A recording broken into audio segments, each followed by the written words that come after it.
Hello, let's check the steps to do the RASKit activity. So go to your Google Classroom and click here.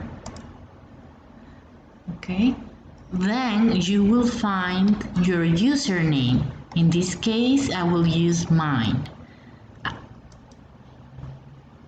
You will click on your symbol and then go.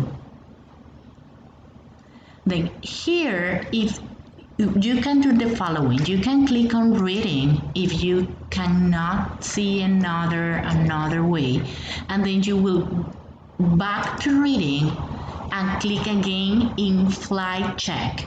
Okay, if you don't see flight check on the first time, you do what I did. Click on reading and then go back. Then in flight check, you will see the activity. So let me do it one more time. I will log out. So we are here on Google Classroom. Click here. Then pick your username and your password. Go.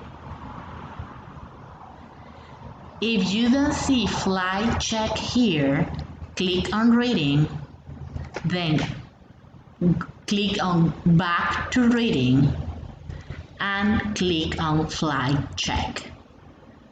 And then you have the activity, you need to read it and record your reading.